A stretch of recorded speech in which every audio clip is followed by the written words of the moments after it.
Namaste and welcome to Thrive, the live chat series brought to you by Greenish Natural Health. This is your host, Annu Gaidhu, registered Ayurvedic health and yoga practitioner. I'm so excited to be able to share with you our guest expert for this week. Her name is Adrienne Rommel, and she is a certified holistic nutritionist who is also a wellness coach. She has a passion for women's health, especially sexual health and wellness. And one of the reasons I'm super excited to talk to her is because she creates a welcoming space for women to learn about their sexual health and how to use food to overcome chronic vaginal health issues. So, without further ado, please help me welcome in Adrienne. Hi, Adrienne. Hello. Welcome to Thrive. Thank you so much for waiting. I know it's been a crazy morning for both of us. Yes, my headphones just died. Oh no. Oh no. You know what? It's like this whole adjusting to the new normal has just brought in all kinds of issues that I feel like we have to dabble into now, eh? Yes, definitely. The things we didn't want to learn, now we have to learn. Yeah. Well, I hope you can hear me now. I can hear you. Yeah, Okay, I can hear good. you all and well. I was just sharing how, you're a Yoni nutritionist, which I found to be so unique. And I'm sure everybody else who's listening is also curious to find out, first of all, what a Yoni is, and then second, what a Yoni nutritionist does. And so I was hoping, as a certified holistic nutritionist, you can share with us a little bit about your personal journey, how you started, and where the Yoni came from. Yeah. Well, I could have called myself the vagina nutritionist, but I was like, that doesn't sound as friendly. Yeah. The yoni is a word, it's a Sanskrit word, which means women's reproductive system and women's reproductive health.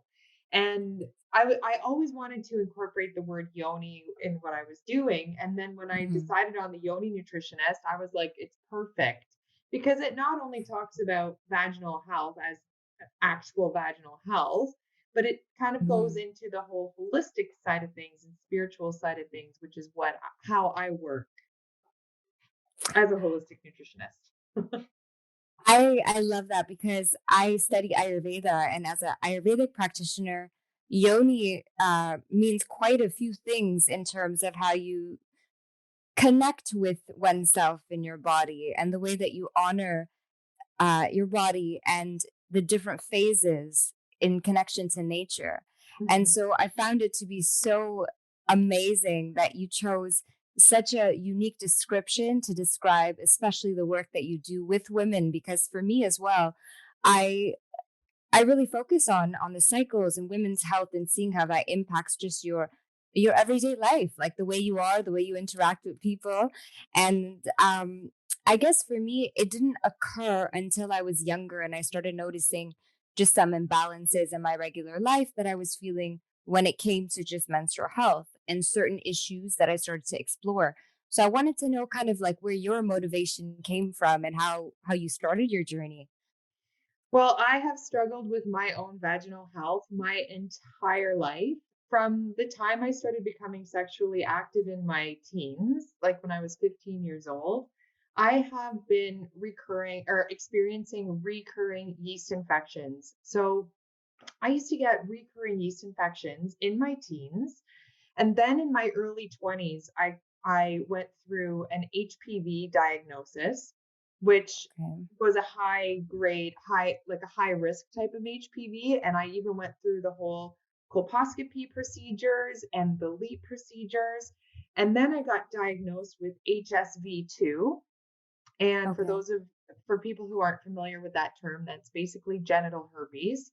So that happened. And then throughout my 20s, I would continually get yeast infections and UTIs and BV. And I was just like, what is happening to me? Like, can I just get a new vagina? Like, what is that? And I thought that I was the only person going through this because nobody talks about it. And then what was the real kicker for me was, and my big light bulb moment of my life was when I went through a severe candida overgrowth in my early 30s.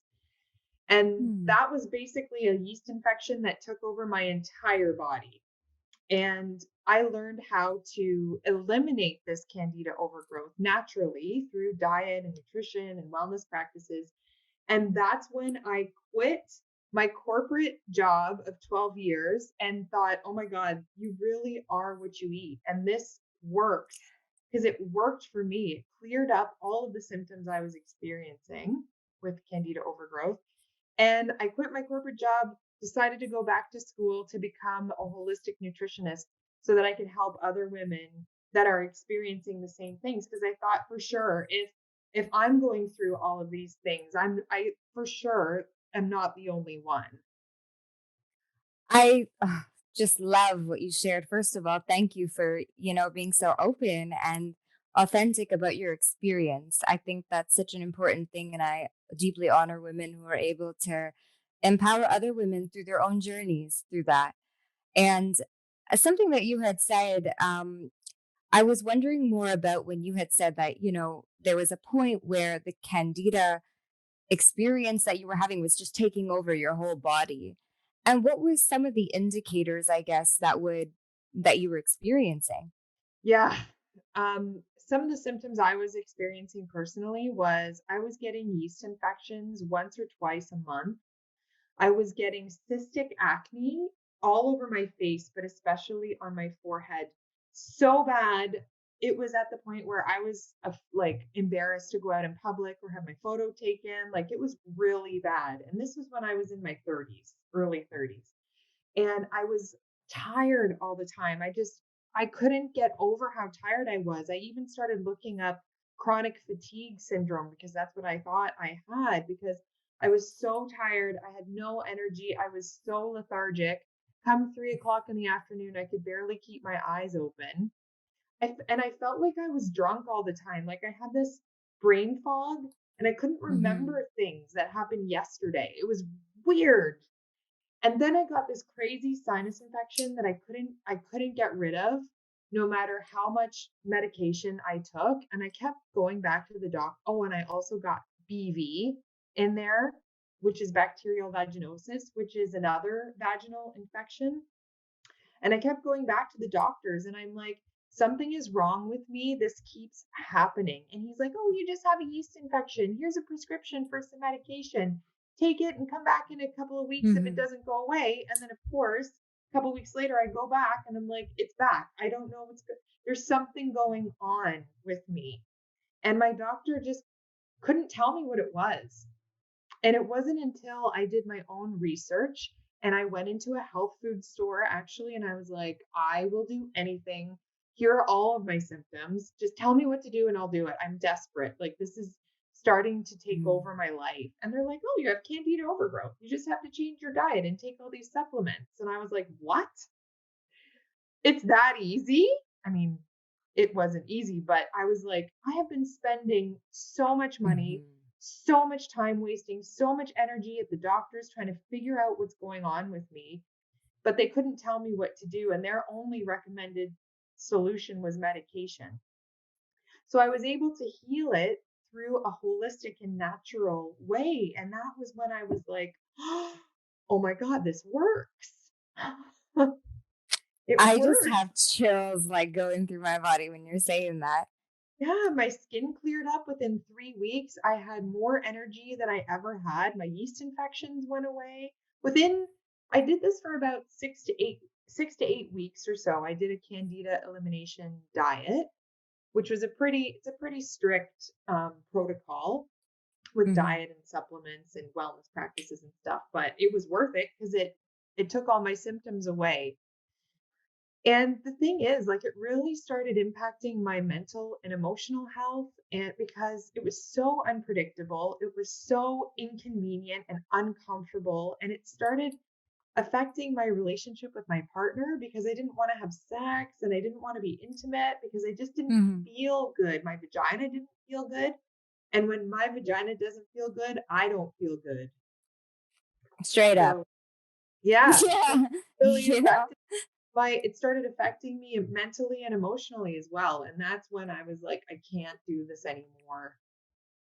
What you're I had wished that you were introduced to an Ayurvedic practitioner at that time because what it sounds like, from your experience, which is so common amongst even the clientele that I meet and women that I meet, in addition to my own personal experience with having this willingness to change, like really committed to making yourself feel better and going to the professionals and asking for help and being in a place of vulnerability and being like, I know there's something that's wrong and it's going to take more than just a temporary solution to help me figure this out. And Ayurveda looks at things, holistically at the individual. Now we're taking into seeing how food is medicine. What Mhm. kind of foods are you putting into your body? What is and something I've been exploring lately has been the environment and just the way that the environment impacts you as well. And I loved just what you were saying about the connections you made when you were feeling better. Then your relationships also, simultaneously evolved as well and raised in that empowerment, I guess you can say. And Mhm. so, do you believe the attention of health and love for your, I don't want to say your vagina, but like really catering to and looking into seeing your connection with that womb, is that important for mental health in women, in your opinion? 1,000% yes. I mean, there are so many emotions that are connected to our vaginal health because this is something that we, especially women who struggle with recurring issues, it's something that is very shameful, and there's still a lot of stigma that surrounds vaginal health. And a lot of women are really um, afraid to talk about it. There's a lot of fear, there's a lot of lack of information. And unfortunately, our doctors aren't much help, or Western medicine usually isn't much help. And not to say anything bad about doctors, but I don't know if they legally can talk about any kind of natural ways of healing, or if they just don't know because they don't get the training. But if we're diagnosed, a lot of women that I work with, for example, that get diagnosed with HPV, especially the cervical dysplasia kind, that when they get this diagnosis and they said this is a high risk HPV that could potentially lead to cervical cancer, all people hear is cancer, you know? Mm-hmm. There's Mm-hmm. just so much fear and shame and stigma and emotions that come with that, that we often, once we leave the doctor's office upon any kind of vaginal health diagnosis, whether it be an STI or recurring yeast infections or BV or what have you, there's not a lot of support afterwards from an emotional point of view, especially physical as well as emotional. And like I said, like for me personally, when my vagina doesn't feel good, I don't feel good. It really affects my vibe. I feel like I lose my like Mm-hmm. feminine, my juicy Yeah. feminine power and my sensuality and my sensual feminine energy that is really empowering to me. Mm-hmm. That yeah, whenever I have a vaginal health issue, I'm just like, where normally I'm like, Yeah, I completely see that because in addition to the shame that we have, it's also um the taboo behind it. Like I almost find culturally as well, like in my culture or just in terms of a lot of culturally diverse women that I've met, it's just one of those things that you don't talk about. Like you don't there's talk no about. connection to how happy you feel if your vagina's feeling happy or not. Like there is no conversations at all. And No, so I was wondering more about that, about how you advocate for it and what was it that really started that for you to advocate for women's health in that way and not being uncomfortable about talking about these issues. I've always been really open to talking about Yeah. stuff. Weirdly, I don't know why, but it's just always been in me. And I feel like I am a person with my personality and the way that I build relationships with people. People feel very comfortable in talking to me. So I was like, when I decided that I wanted to do this, it's something that I researched a lot because there's nothing out there like this. Nobody is well, there's more people now talking about it, but not at the time, not a lot of people were talking about it. And I was like, I feel like I can create a really safe and comfortable space for women to talk about this who have been conditioned not to, or are afraid not to, or, you know, like you were saying, culturally, like, especially also, when was the last time you got sex ed? When was the last time you were ever taught about this stuff? You know? We used to have these little fuzzy things of hair where it was like this poster of a man, and you would just go and have to put the hair where you thought it was supposed to go. Like, those are the times we're talking about, like. Yeah. And I I lived in Bali last year, and I gave a talk at a women's festival in Ubud, which is like a very spiritual community in Bali. And we went around, and there was about 20 women there, and I went around the circle asking women if they've ever looked at their vaginas, and a lot of them haven't. Like, a lot of them haven't even seen what their vagina looks like. And so a lot of women are just so disconnected because of conditioning, because of the shame, the anxiety, the fear, the stigma, the lack of awareness and education. It's really interesting. And so because I'm so open and I'm so just friendly and create a really safe space, like, I will talk about stuff and try to make it very friendly and relatable and easy to understand and easy for women to connect to. Absolutely. This is why I can connect with you so well, just in the sense of being authentic about your experience. It's a human experience, and we all manifest it in such unique ways, this expression. But my God, does it deeply impact your relationships, like, and I wanted to share something about what you said. The question, have you even looked at your vagina, before? A funny thing is, for me as a practice of developing the ability to really look at myself in the mirror, and there's no judgment, and I can love myself and receive that love. So what I did is, in my washroom, I put this big mirror right behind the door. So as soon as you sit down, you just see yourself right there, And it's a little bit strange. My sister finds it a little awkward when we have people staying over, and she's like, I don't think people want to see themselves when they're sitting down on the toilet. But what I had to say about that in relation to it was just the question of even asking, how did that even arise, and where were you able to see that there was a deep disconnect in the way that women um, almost like prioritize their sexual health in ways that they look at their body? Just with the women that I work with, and that when I started the Yoni Nutritionist and started growing it and talking to people and hearing people's feedback, it was just so obvious to me that not a lot of people know about what's going on in their own bodies. And I just asked the question at this festival, just randomly, and a lot of women put their hand up and said they have never looked at their vaginas or have even felt around in their vaginas because it feels like, oh, shameful or, dirty or what have you. Uh-huh. It's just really interesting, especially like culturally and different generations as well, how many women just do not connect with their vaginal health. Absolutely, absolutely. And so I feel, if there is one, I had mentioned that story about the mirror because that was like a small step I took in this grand journey. And so I wanted to ask you as an expert, what could be a first step for women who want to make a change towards prioritizing their sexual health but don't know where to begin? That's a really great question. I would say, grab a mirror and look at her. Take a mirror, take even like a handheld mirror, and just start to get familiar with Yes. how she looks. And what I love to do is I love to give positive affirmations to my Yoni and tell her how beautiful she is when I look at her in the mirror.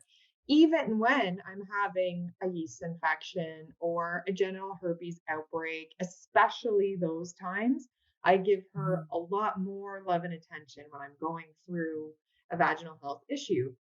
That's number one. Number two, I would say, is start to feel around down there with your hands, with your fingers, with a toy. And it doesn't necessarily mean masturbation or self-pleasuring, but if you want to go there, I would say that's number three in my getting familiar with your sexuality list. Yes. Masturbation, definitely. But like, if you don't know yourself, how are you going to teach other people to get to know you? If you don't know Mhm. how to pleasure yourself, how are you going to be able to teach other people to pleasure you? You know, it's like saying you can't what's the saying? You can't fill from an empty cup in a way. I don't know Yeah. for this situation, but like getting to know yourself will help you relate to yourself better, which eventually will help you to relate to partners as well. So, Absolutely. It's like on one hand, it kind of saddens me the fact that such a statement, it reminds me of this, like, you can't save someone who doesn't want to be saved. At the same time, it's the same thing with the airplane. You got to put on your mask first before you put it yes. on for somebody else. And I'm just saddened by the cultural, um, I guess, awareness around how important women's vaginal health is and how our emotions are deeply entrenched in that. And, especially during this time of COVID when kind of everything's unpredictable and same thing now we're again in lockdown. Um, I'm just wondering more about so the women who are trying to make everyday changes. You often speak about some of the ways that what we eat even affects our health and the health of our gut and the health of our yonis. And so, what are some things that you would recommend that we can integrate, that we could do today to get better gut health, essentially? Yeah. So our vaginal health is connected to the health of our gut. We've all heard of the gut microbiome and gut flora and all the bacteria and all the things that live in our gut. Well, it's the same for our vaginas. Our vagina has a vaginal microbiome and vaginal flora, and it's connected to the health of our gut. And this is why Mm. literally everything you put into your mouth is very important.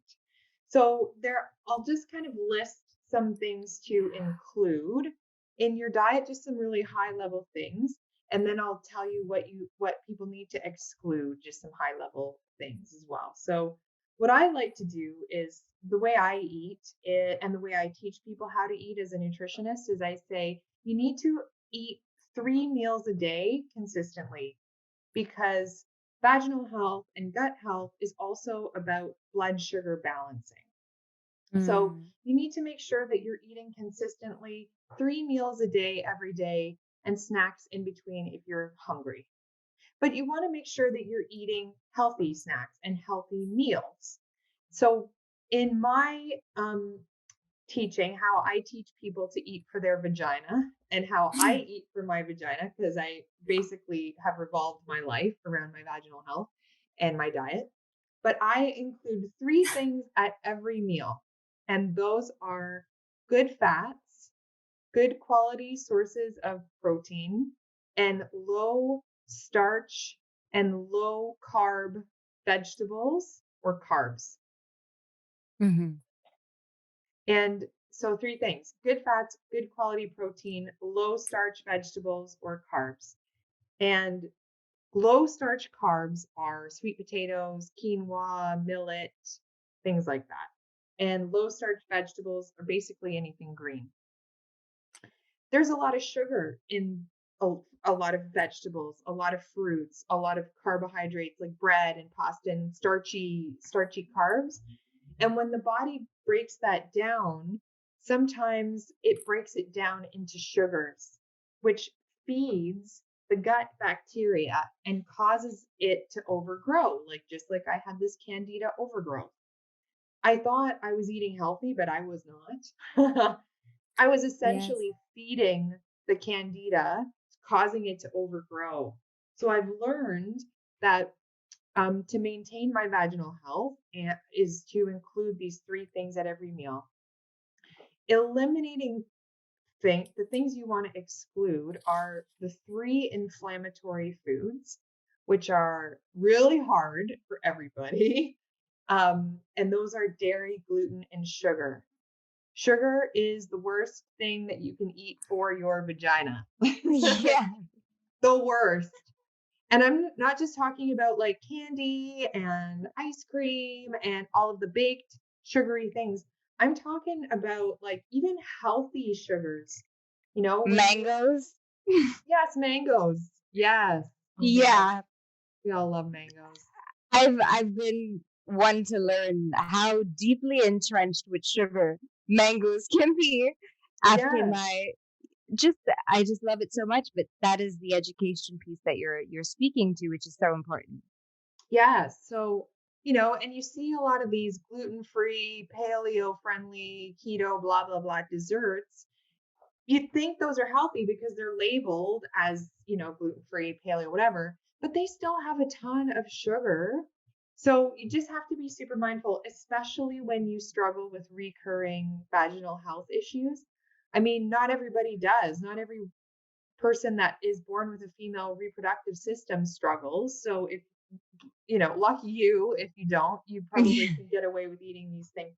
But if you are sensitive, like me and like many other women out there, you have to be careful of sugar. And then you want to just avoid anything that's processed or artificial. Mm. And, junk foods, processed foods, like prepackaged, boxed foods with ingredients that you can't pronounce. Like my kind of rule is if it grows, eat it. If it doesn't grow, don't eat it. I mean, True. it's a balance, right? Like I like to follow the 80-20 rule. So 80% clean, 20% naughty. Yes. But, What because are some of the things on your naughty list? Are they I want to chocolate? enjoy my life. Oh God, ice cream, I'm one of those wine. as well. Yeah, I ice cream, love wine, ice and cream. chocolate. Oof. And like croissants and things like pizza and pasta. I feel like we're the same person right now, Really? because those are my go-tos, and it's like I cannot even compromise on it sometimes. But I'm wondering if the indicators of having constant yeast infections or constant just issues could be related to our naughty habits. Yeah, definitely. Definitely. That's a huge thing that I think a lot of people aren't aware of, those emotional eating habits even. Oh, yes. Emotional eating habits. A lot of my clients that I work with also struggle with emotional eating. And it's really interesting to learn about like what our cravings, what we crave, because that also tells us a lot about what's going on in our body. Like for example, if we crave sugar and starchy carbs a lot, that's like your candida. We all live with candida in our Yes. guts, but sometimes it can overgrow. And when you get these sugar and starchy carb cravings, that's the candida that's craving it. It's really interesting. Like our cravings say a lot about what's going on in our body. Yeah, a lot of like, I experience anxiety, and a lot of what I learned is just the relationship with your gut and anxiety and just elimination in general. And so Oh, now, right? And it's like I'm kind of finding that everything is slowly, slowly related to this gut of ours and how we honor it. Um, and so, in your opinion, the ultimate benefits, I guess, about just taking more care and also having self responsibility and educating yourself, like how you had did, of vaginal health holistic methods and how you can even prepare for, I guess, learning about that. Where can you go to learn more? yeah. Well, me. Yes, you. Yes. I can teach you everything. Yeah. Yeah, I mean, it's hard. It really is hard to change your habits, especially when, things like coffee is hard to give up, alcohol is hard to give up, but learning how to enjoy these things in moderation is key when especially when you struggle with vaginal health issues that keep coming back. You have to start looking at your diet and your lifestyle, because it is all connected to your gut health. Like stress, your nervous system is connected to your gut health, your hormones, your endocrine system, your hormones are connected to your gut health, your immune system is connected to your Hmm. gut health. So all of these things that I've shared will help you to heal your gut, which will help you to start to balance all of these things as well as your vaginal health, because it's all connected. Yeah. I loved what you said about just lifestyle because, I know you also have a background in yoga. And I'm just wondering if do you transfer the two practices in your work today to complement each other of understanding yourself better? Yeah, like in some of the wellness practices that I teach, I do. I've been creating this year, I've been creating a lot of programs. And it's all been nutrition focused. But I do plan on incorporating some of my yoga teachings and practices into my coachings and my programs as well, just to help the body relax, you know, because it is all connected to your gut health and your Hmm. vagina. Like, for example, when we have vaginal health issues, like recurring vaginal health issues, these things just don't happen out of nowhere. I mean, even Hmm. any issue that isn't related to your vagina, like I'm prone to bronchitis, for example. It comes back like every year. So usually something triggers it, and it's usually stress. You mentioned even cystic acne because I used to have that quite like, my goodness, it was just taken over my whole face at one point, but it really, really took me a lifestyle shift. And first, it took the responsibility and making that commitment, but then sticking to it. And it really does start to manifest in different ways. And you never know that it is connected all down to sometimes the gut and those things. And so I think it's so important. And I wanted to touch on something of why you're such a phenomenal woman and Mhm. why, it's so great to have somebody who's able to apply their lessons and wisdom in such a fun way for people to learn. On your social media, you actually posted about how to handle herpes rejection. And I know that this post had also created some great, great open discussions and conversations where people could also disclose how they may have felt disclosing to their partners or if they haven't yet. And I just wanted to kind of speak a little bit more about that because it was so profound. If you can share some tips on disclosing, you know, um, how can you disclose an HSV plus or STI status to somebody that's new or to handle rejection? Yeah. That's a really good question. I mean, it's taken me a long time. I've lived with herpes for 18 years and HS and HPV as well. But we talked earlier about how our vaginal health can impact our and affect our relationships. And I'm single and dating, and every time, like honestly, I think herpes has changed the way that I date, because I I always say if I didn't have herpes, I'd be a huge hoe. Like I'd probably sleep around a lot. But not that there's anything wrong with that. As a sexually empowered woman that I am, that Girl. Hmm. that being said, I'm still a sexually empowered woman, but I need to go about my dating life a little bit differently, because I have an extra layer of um what's the word that I could use? Intimate. um I don't know. I have to go back and think about that. But I have something that I always need to share before I get intimate with somebody. And I always know that going into dating. So it's changed my dating life. It's changed the way that I select partners. It's changed the time that between when I start dating somebody and sleep with somebody. And I try to build a lot of trust with a partner before I have these conversations, and so that I feel comfortable going into having these conversations, because they're really vulnerable to have, especially with somebody that you don't really know. But as a sexually empowered woman that I am, I've gotten to the point now where I'm so comfortable within myself talking about it that it's very normal for me to talk about, and I'm very open in talking about it. So sometimes I forget that some people aren't as open as me. But it's about like kind of how I disclose is it's also about like understanding your audience, but going into these Mm. conversations being informed and educated about herpes itself, the virus, or any other STI or virus that you may have. Inform yourself about it so that you are empowered with knowledge and facts so you know how common it is and you can tell that to your partner. And so you can feel, oh yeah, what do you want to say? No, no, I'm like a little kid inside just dying. That I take notes. That's why I keep looking down in case you know, because I just don't want to interrupt your flow. But I have so much to say afterwards. Continue. Okay.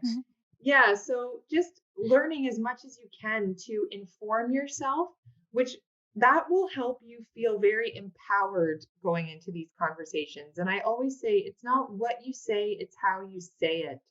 And when you come from a place of confidence within yourself and empowerment, it's much different. The conversation is much easier, and your partner receives it a lot differently if you come from a place of shame and fear. So, for example, I like to go into these conversations saying, it's important for me to have a sexual health conversation before we get intimate. I can tell this is going to get hot. Let's talk about it first. You know, it's important for me to tell you that I'm HSV positive, or you can say I'm HSV2 positive. You can also say I have herpes. Like I've said that. Some people kind of get a little freaked out about that because most people don't know about herpes. Like most Mm-hmm. people have not been educated about it. So you kind of have to remember that going into these conversations too, is that I got to really, you know, um, make this light as light as possible for your partner. So I always say it's important for me to have this conversation with you and share that I'm HSV2 positive. And what that means is that we can still have a really enjoyable, amazing sex life. And it hasn't been an issue for me. And I'm taking the best care of myself with it as well. I haven't had an issue with it for a long time. And we're good. It's not, it's, we're, as long as we're safe, the transmission risk is very low. If you want to word it, if you wanted to kind of drop in words like that, but I try to keep it as simple as possible and come in from a point where like, It this is is what the it way it is. is. Take it or leave it. Like, this is what we're dealing with here, you know? But it's taken me a really long time to get to this place because I used to carry a lot of shame and a lot of stigma within myself about it. And those conversations sounded very like, I have to tell you something, I have herpes, like very coming from a um, fear-based approach. And like, I totally Hmm. understand if you don't want to, like, no, No, yes, oh no. Like, exactly. do you know how common this is? 1 in 6 people have genital herpes. 1 in 4 people have oral herpes. You're more likely to get herpes from somebody who doesn't know that they have it because tons of Yes. people don't know. It's very similar to COVID in that way. It's asymptomatic, and Hmm. that's mostly how it's transmitted, and people don't know. It's 2020, you know? So going into these conversations being like, I got a handle on this.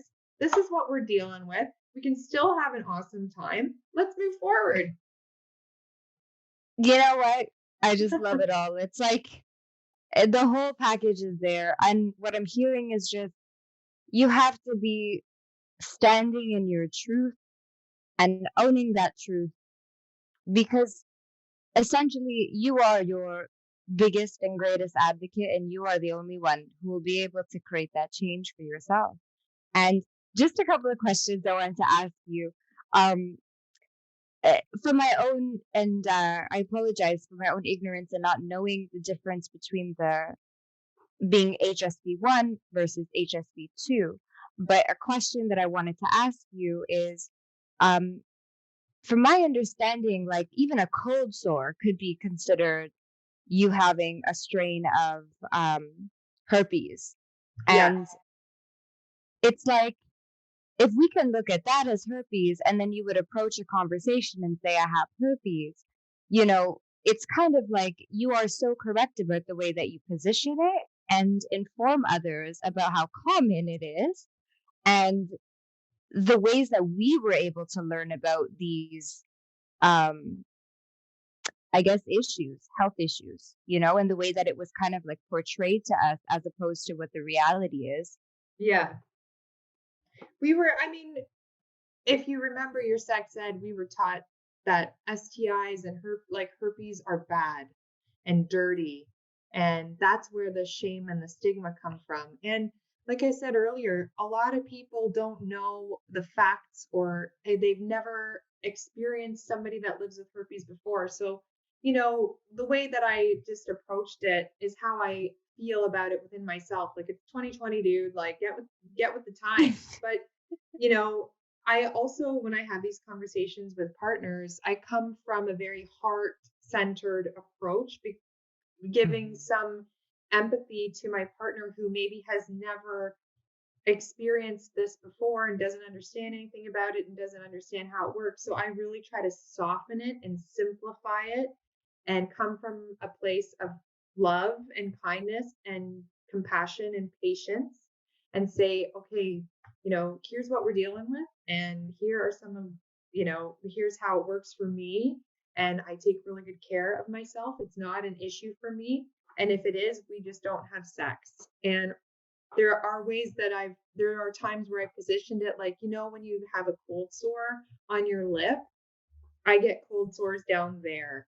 And if I don't have, it's like if you have a cold sore on your lip and you kiss somebody, of course you're going to give it to somebody.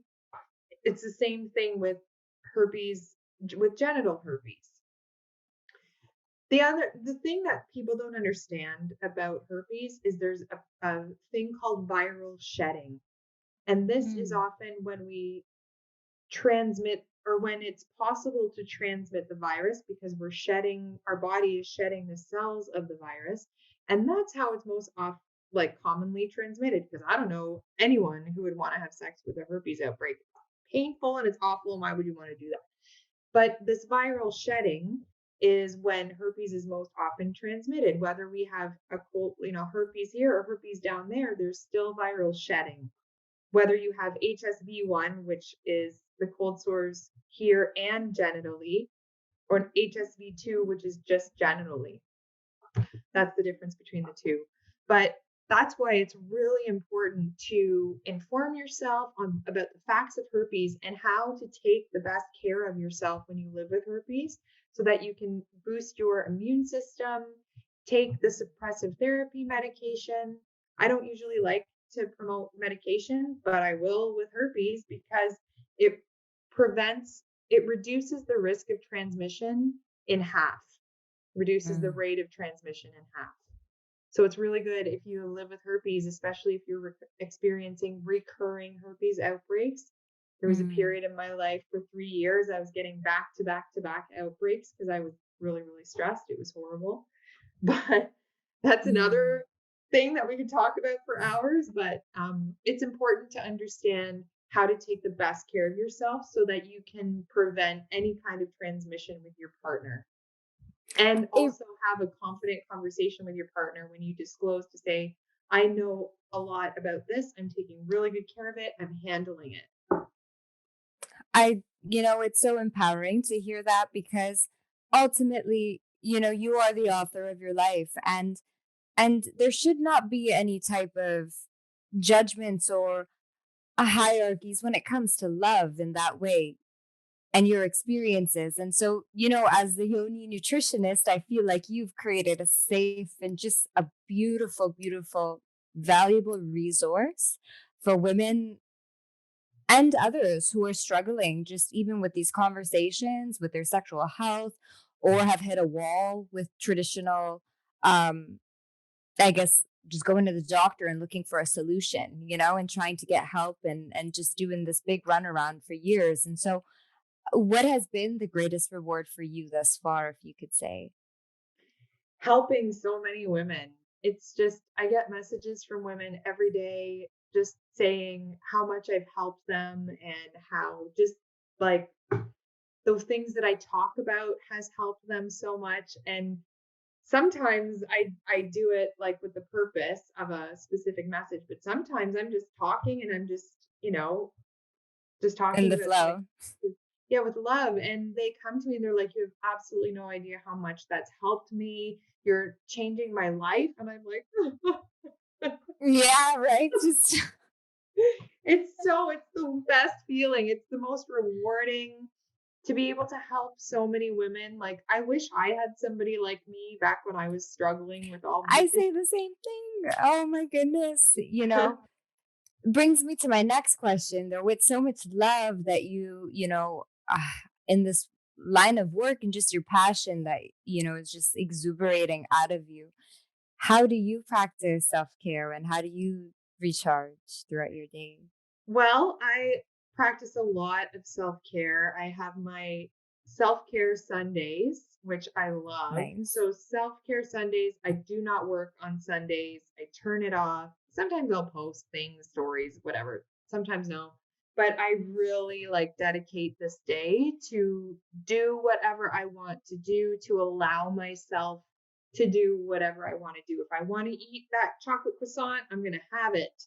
If I want to drink 2 cups of coffee, I'm gonna. If I want to have a nap in the afternoon, like, I allow myself without feeling any kind of guilt or feeling bad because I know maybe the consequences of eating an entire bag of Mm. popcorn isn't going to be very good. But you know what? It nourishes my soul. So I'm going to enjoy it. Yes, it brings you joy. It brings you joy. And that is so important. I Yeah. feel that too. You should be doing things that bring you joy because ultimately that brings the expression of your happiness and all parts and fibers of your being and joy as well.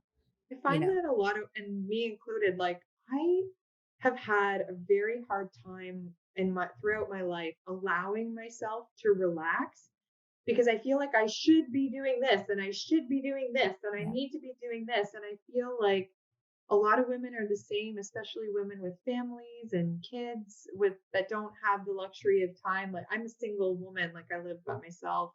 I have more time to be able to take care and practice these self-care practices. But women who have families and partners and all kinds of juggling responsibilities, um, you know, they feel like maybe guilty for allowing themselves to enjoy their favorite things or taking time for themselves. So I think for those women, it's really important to, at least if you have like an hour in a day, like, take a bath or, read a book or do something that you love.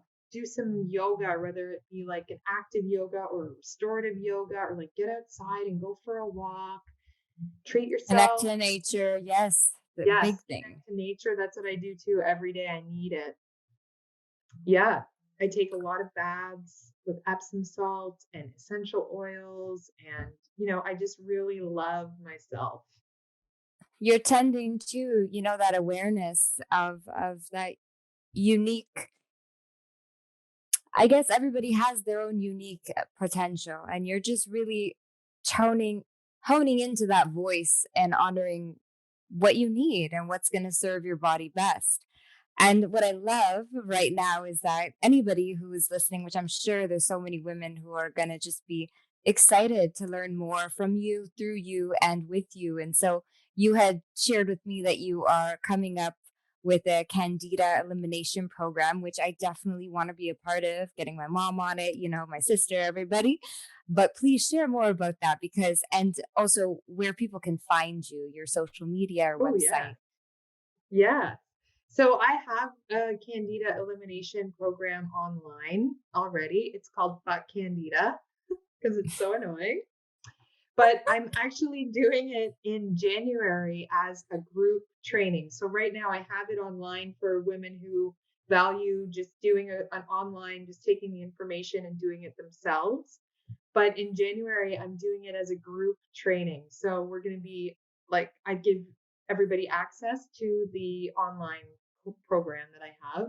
And then we'll be doing Zoom calls once a week for 6 weeks with a group of empowering and motivating and inspiring women doing it too, which is really exciting because it helps the candida go through the candida elimination journey with a group of support because it's hard.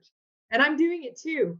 I like to do one every year because even though I've, learned how to eliminate candida, I still like to do a gut health refresh every year in January. Everybody Okay. likes to do a new year, new me type of thing. So I thought, okay, get rid of all the stuff that happened in Flush 24, out the toxin. Yeah. flush out Flush the out the demons. Get them all flush out. out everything, and the holidays, all the enjoyment, and the food and stuff. So I thought it would be a really great way to empower and inspire women to do it too. I'm doing it too, and it's going to be really fun. We'll make it fun. Is it on your website or where can we find out I information haven't, about it? I actually have just started creating a wait list for it. Okay. So I'm going to be working on how I'm going to announce it and get people to sign up and stuff for And it. we'll put that out as well whenever you share that with us so that they can, connect with you too. Yeah, yeah. So it's going to be great. I've got a lot of people interested, so I may need to like break it up in groups because I like to keep it in smaller groups. It's more intimate that way. So, yeah, it's going to be great. My goodness, I feel like I don't want to let you go because I can talk to you forever, but No. thank you so much for your time and presence today. It really has been so um beautiful, just to hear from another woman who's empowered in her own sexual health and is creating that space for others so that they can feel comfortable too in their own skin. And I really love that. So thank you so much for, your time and talking to me today. I really had so much fun with you. Yeah, me And too. Thanks for having me. I'll see you at your elimination program. That is for sure. Okay. And everybody can reach me on my website at yoninutritionist.com and on my social media at Yoni Nutritionist. All one word. Perfect. And we'll put those down in the notes as well for everybody. If anyone has any questions for Adrienne as well, you can always email myself or Adrienne directly. Um, thank you so much once again. Thank you. How awesome was Adrienne? I just learned so much from her, but it's just not even about the information she was sharing. It's her passion and her commitment in really sharing this knowledge with other women. So I recommend anybody who has any other questions to feel free to email her directly on her website. Or if you have any type of practices to feel more confident in that you would want to have more questions about, or when it comes to Yoni Health, let me know. You can always comment on our Facebook group, and I would love to hear what you thought about this episode. If you'd like to hear from more experts around this topic, and just to remind you that we have a giveaway to share. So, by watching this episode, you're automatically entered to win a $50 gift card, which is going to be on www.greenish.com. You can check out our Facebook group as well and our emailed newsletter following this episode for more information on Adrienne and to see if you're our lucky winner. I also hope to connect with everyone at her elimination program, which will be coming up soon. And then I will check in with you guys on our next chat. Namaste. Thank you so much for sharing this space with me. And now,